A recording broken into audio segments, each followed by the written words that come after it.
Hi there. This is Ravenhawk from fastworkinglovespells.com. And today I want to make a short video about a binding spell.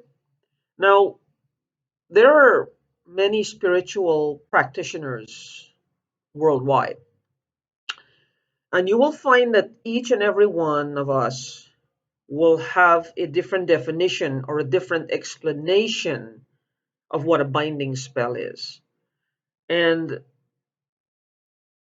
most importantly, it will have a different definition for each person that's getting the information and how they perceive it, how they perceive their situation, and how they would like the binding spell to be in their lives.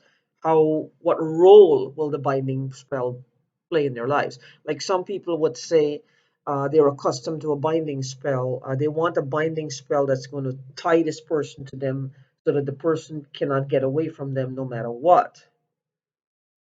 And mostly when we feel this way is because we're feeling a lack of that person's love, a lack of that person's energy, a lack of communication, a lack of empathy, a lack of anything that this person used to give us. This is why that craving, that vacuum, that need to grab on and hold on. This is why it's there so strongly, because there's a lack of what that person used to supply us with. This is why that craving is there. So we feel we need to latch on and hold on no matter what. But let me stop you right there. That's not going to work. That type of binding is not going to work. It will not be productive in the long run. Let me explain something to you, and this is going to go against a lot of spiritual practitioners will not like me because of this. Would you like someone to do that to you? If you're miserable in a situation and the other person is holding you to it to keep you miserable, would you like that? The answer is going to be a resounding no. Now, that sounds like, what am I talking about here? I'm offering binding spells. I'm saying you will get results, but yet here I am making it sound like it's the worst thing on earth. It's like a living hell on earth. Let me explain further. A binding spell consists, or it should consist, of several categories. There should be the releasing of the negative energy, in a sense that whatever created the problems, a miscommunication, an altercation, mental, emotional, physical, even. Though, if there's physical altercations involved, I always tell the client, please go to the police. I am not law enforcement, and I will not condone abusive behavior, nor will I help a client to bring a person back who is abusive. That's my personal creed. That's what I live by, because especially if there are kids involved.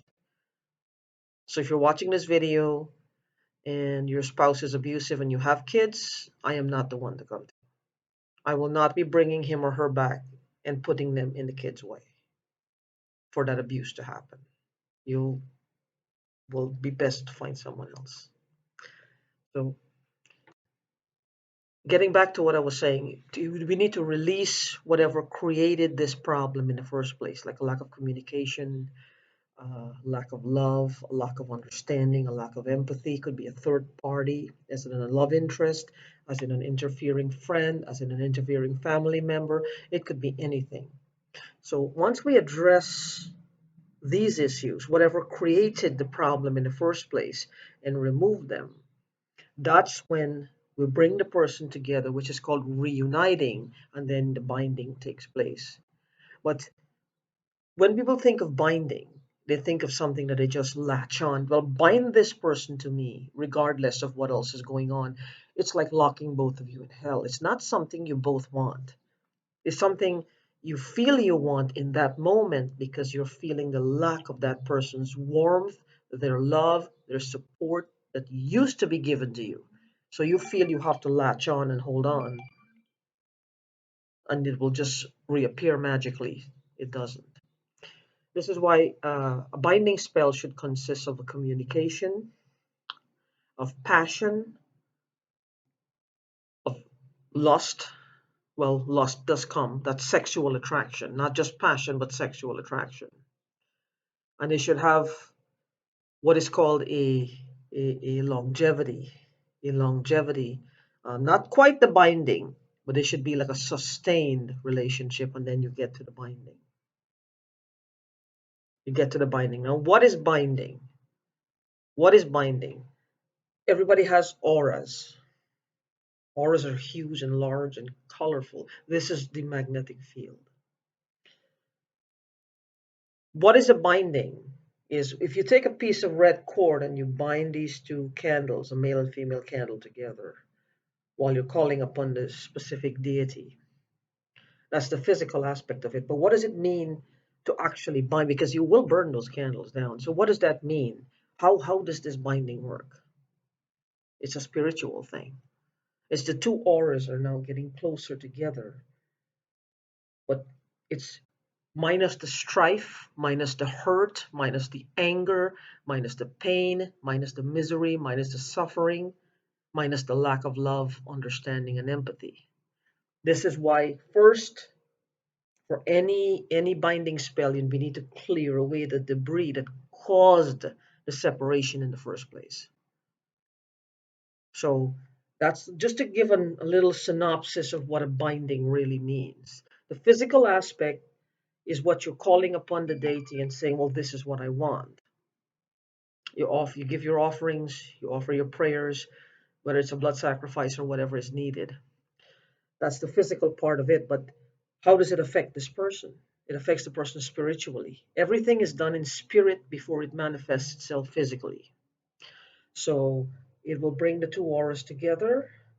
And that's one of the things. You will see one person's aura leaning towards the other person's. There's like a pulling of the aura, minus all the debris, any type of negativity, any blocks of negative energy. So don't be afraid of a binding spell. It depends on which practitioner you go to, because you can't just bind a person in misery. If the two of you are both miserable and unhappy, why would you want to subject the other person as well as yourself to that? That's not how this works. I wouldn't do that. And that would be hard because the person is not going to want to stay there no matter what, and they will fight. They will fight, they will fight, they will fight. People want to come back to what makes them feel happy, what makes them feel uplifted, what makes them feel strong. This is why all that needs to be removed in order for them to feel that peace, that love, that feeling of satisfaction. Like they can find that peace with you. Like you, the client, will be that place they call home. They feel safe with you. They feel they're in love. So my binding spells consist of it's cast over a period of 5 nights, and each night I target a different area, whatever is problematic in the relationship, to bring you the results that you want. So that's just a brief synopsis on what a binding spell means to me and what I do for clients. Peace out.